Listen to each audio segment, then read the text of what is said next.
Welcome to the Go Hard Chick podcast. This is your host, Crystal Holmes. And today I'm bringing you episode 40. I can't believe I'm 40 episodes into this podcast, this passion project of mine. And I know, Go Hard Chicks. It's been a minute since I released an episode. I think the last episode I released was on April 11th. And that episode got a lot of social media traction and just people blowing up my inbox, if you will, asking about weight loss and just asking a lot of questions and wanting to know more. So I wanted to come back on here and answer some of those questions. And one of the big questions that I got was, what do I eat? They want to know what I eat. Y'all want to know what I eat. So I'm going to jump into that today. Again, I know I took a little bit of a break. This is a passion project of mine. Of course, I'm not making any excuses. But life, my day job, my kid just kind of drained me. But I will report that I'm still in the midst of my cut. I'm doing a very slow cut because I've got a project at the end of the summer that I need to be ready for. And so I do not, although I want my body to be summer ready, what I don't want is to peak or to lose the weight too fast. And then I get to my project and I've gained the weight back or I can't hold the weight. You know what I mean? So this is a slow weight loss. And I'm trying to decide right now if I should just sit and maintain where I am right now. And I think in the next episode, I will talk about maintenance. So I'm trying to play around with that because I still I've got June, I've got July, I've got like pretty much 3 months before my project. And I just don't want to peak too quickly. But all that being said, let's talk about what I eat.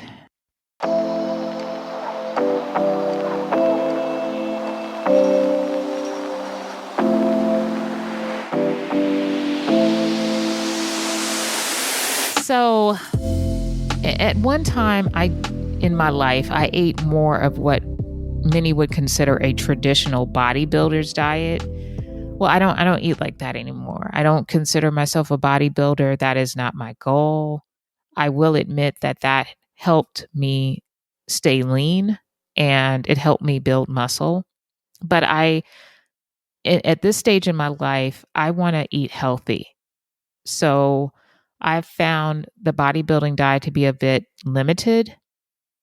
And I had my own diagnosis since then, right? I was diagnosed with Hashimoto's disease. So there's certain foods that I simply have to stay away from, which really, honestly, eating kind of like a bodybuilder's diet, I stayed away from those kind of foods anyway. And so what I mean by that, for folks that don't know, because of my autoimmune disease, I have to stay away from gluten. So that's basically all things wheat.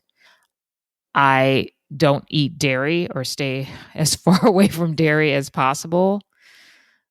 I stay away from, I don't want to say 100%, but I significantly limit things like eggs. Okay.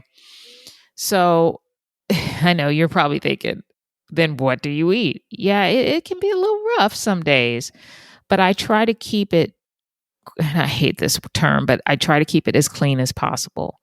So I'm just going to walk you through a typical day of what I eat. For breakfast, I generally practice intermittent fasting. So most days I do not eat breakfast.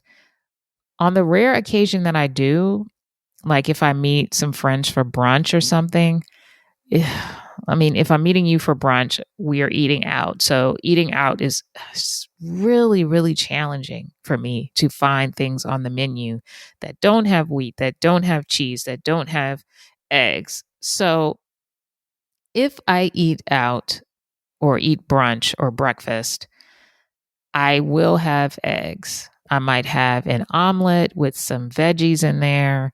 I don't eat any toast. I don't eat any grits. It's real simple. That's on the rare occasion that I do eat breakfast. There was a time where I only ate egg whites. When I was deep into the bodybuilding world, I would eat, an egg white omelet with some spinach thrown in there and some, season it up with a little Mrs. Dash. And I would use onions, for example.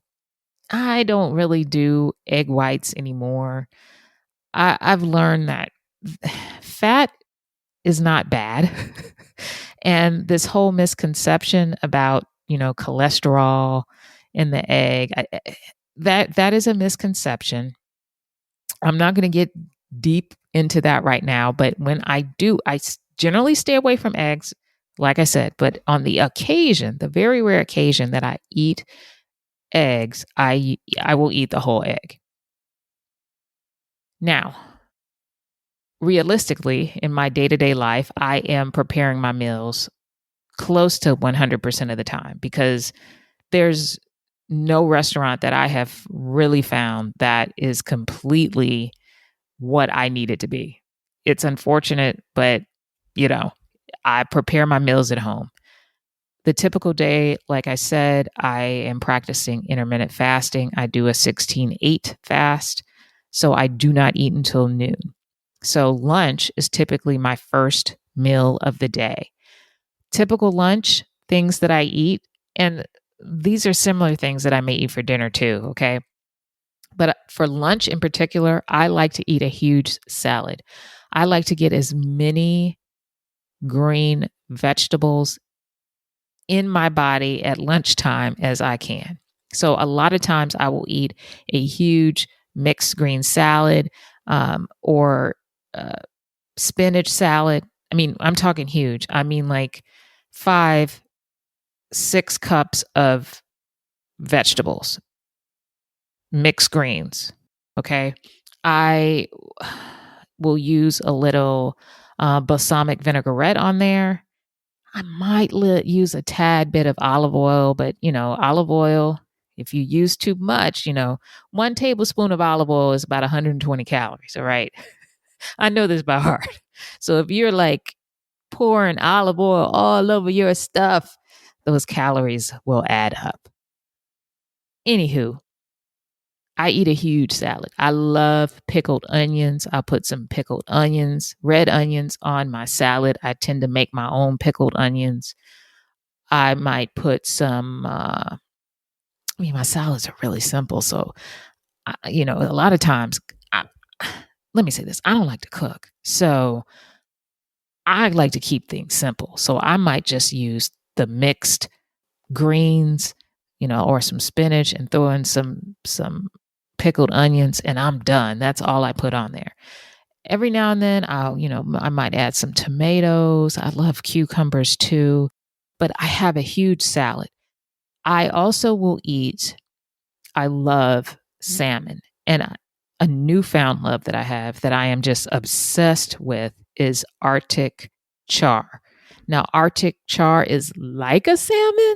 It's a very meaty fish. It's fat.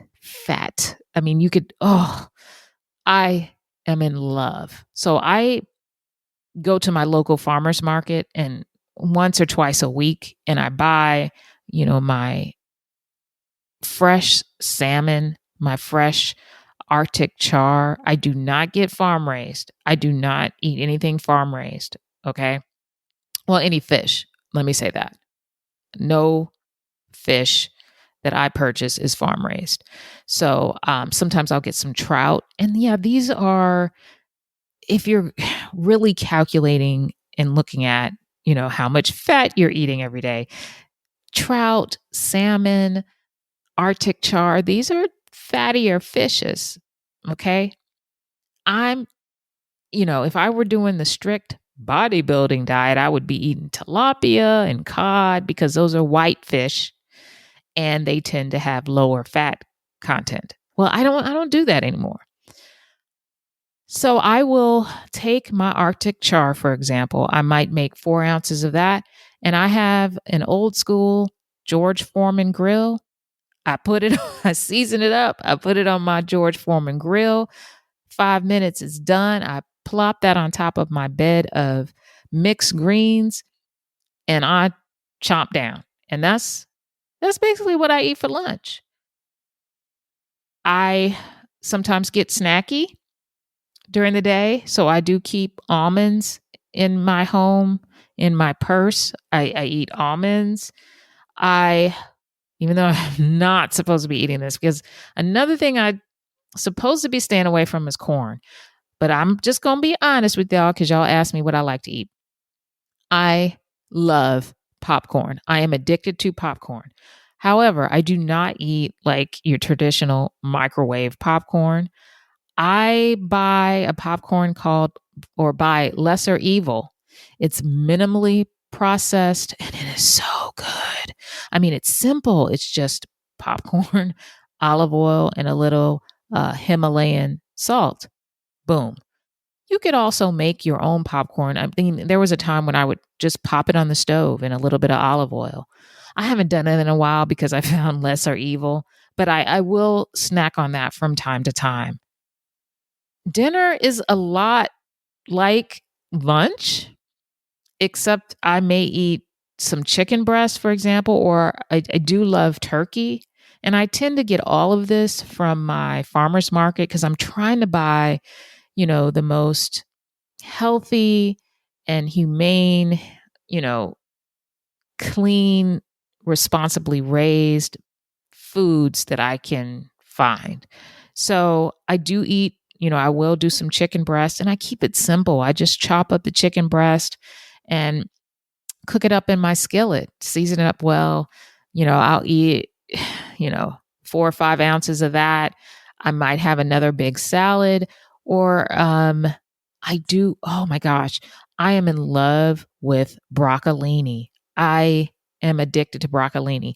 Last year, I was addicted to Brussels sprouts.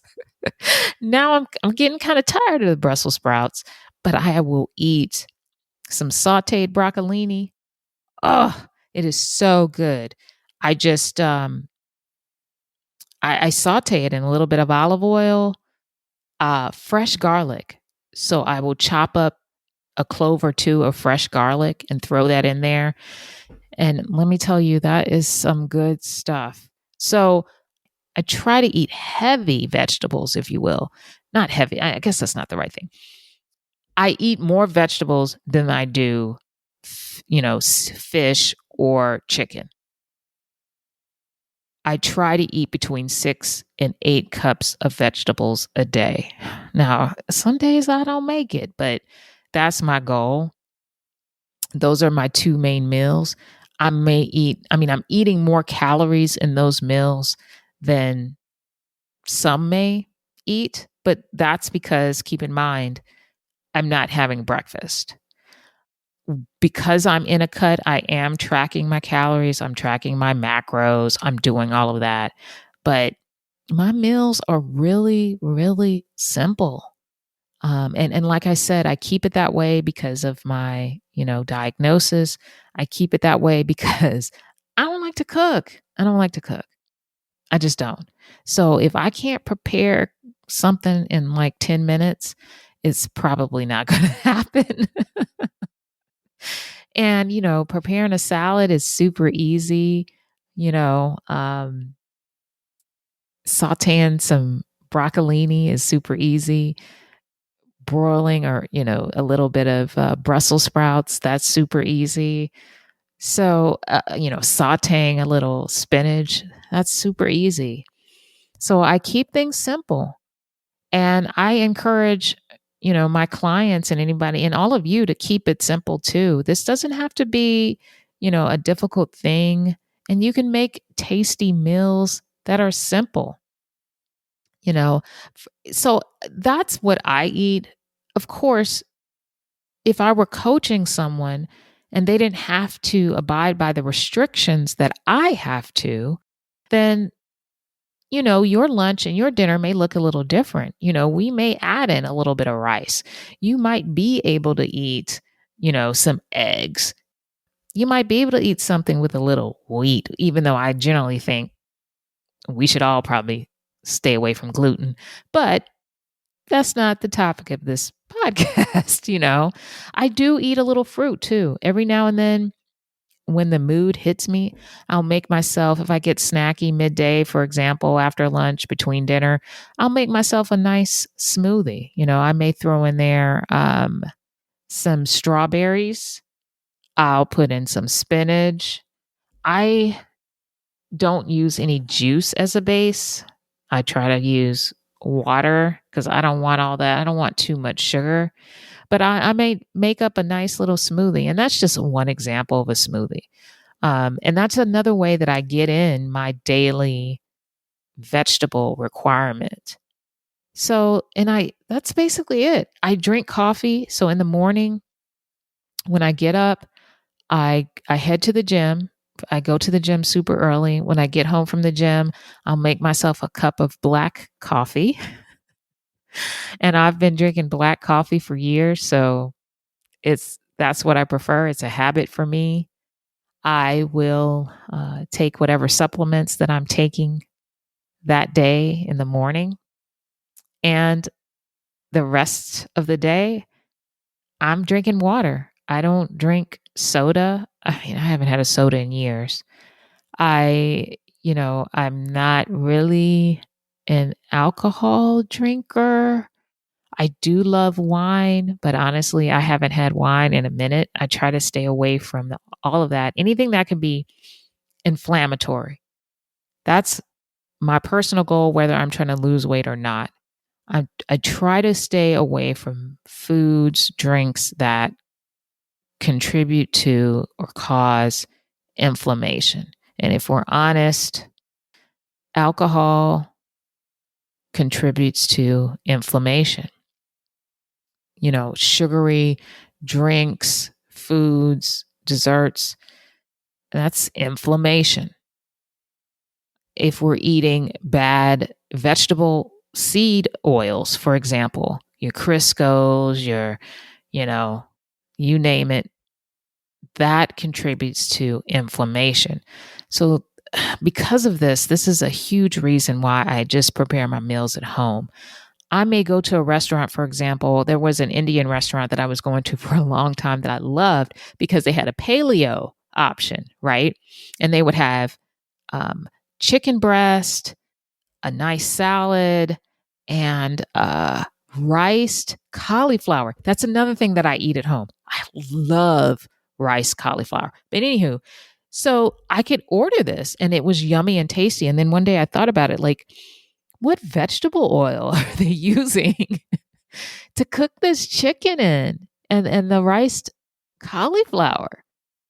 And, most restaurants are not using olive oil or coconut oil. I mean, they're using those toxic vegetable oils. So I had to stop going there. And I mean, I don't want y'all to think that I never eat out, because I do, but it's limited. Like, I'm trying not to eat out like, I was going to this place like every week, every weekend. And I had to stop because I had to be real with myself and what I want, my body goals and healing my body. And if I continue to go to places where I could potentially be eating food that's causing inflammation, that's not helping my body. Do I occasionally go out to eat? Yes. And when I do, I eat. I try to stay away from gluten as best as I can. That's the main thing. But if there's cheese on something or an egg on something else, I'm enjoying that dinner, for example. So I just eat it. But generally speaking, I prepare and eat my meals at home. I hope this episode was a little helpful about kind of what I do and what I think about. Let me say this. I think everybody's goal should be figuring out what works for them. It's a process. So if you know that you have some sort of diagnosis, for example, if you have diabetes, for example, there's certain things you just can't be eating. You can't eat the cookies. You got to stay away from the donuts, the ice cream.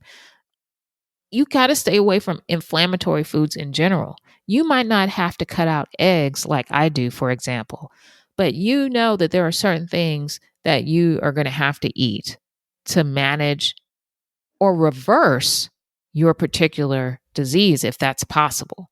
Okay? So you have to sit down and be real with yourself and kind of look at what things might be triggering, what things may not be triggering. And you got to just dig in and do it. And I know life is hard. Sometimes I have to check my privilege. Like this is a privilege that I have, that a lot of us have, that we are able to prepare our meals like this at home. A lot of people are super busy. They're working 2 and 3 jobs. They have kids. And the best they can do every day is pick up fast food. So I try to be very cautious in what I say. And, we got to try not to be judgmental of others, because some people are just doing the best that they can with what they know and the time that they have. So you got to be gracious with yourself. You got to be gentle with yourself wherever you are in the process. I mean, there was a time when all I did was eat fast food too, or take out, because like I said, I don't like to cook. I just don't. And it wasn't necessarily I didn't have the time. I just don't like to cook. And I didn't know how to prepare certain things easily and quickly. So this has been 15-year learning process for me. So whatever you do, start where you are. Start making just small changes. Maybe you can't cook your lunch and your dinner every day. Maybe you just shoot to prepare dinner, or maybe you start with just carrying your lunch to work every day instead of ordering whatever you, eat during lunch, small steps, baby steps. And, if you want and have the means, you can always hire or seek the advice of a coach to help you, because it's not easy. It's not easy. I don't want anybody to think you just jump right in and this is easy. Why can't you do it? Like, this has been, a challenge. And for me, as my body changes, as I get older, things that worked for me 5 years ago, for example, they don't work for me now. So it's a constant reevaluation of my body. I try to pay really close attention to how I respond to certain things. Am I bloated after eating this particular thing? Did I feel tired? It's just really getting in tune with your body. And like I mentioned before, because I'm doing this cut, regardless of whether or not I'm doing the cut, I generally eat the same. Okay. But because I'm doing the cut, I'm eating less of what I normally would eat. And for example, I'm not supposed to be snacking on popcorn. I'm just not supposed to be doing that. And I have to limit my almonds, because I can eat a whole big old bag of almonds. Like, I love almonds. So I got to limit stuff like that. But this is generally what I eat. So Go Hard Chicks, if you have further questions about this or any other episode, send me a message, an email, a DM. I'm glad to share more. I think the next episode I'm going to record is going to be about maintenance. What do we do after we lose the weight? How do we maintain it? Because that's important. You put in a lot of work to lose the weight. You don't want to get it back. You don't want to be on those yo-yo diets, those up and down roller coasters like we talked about.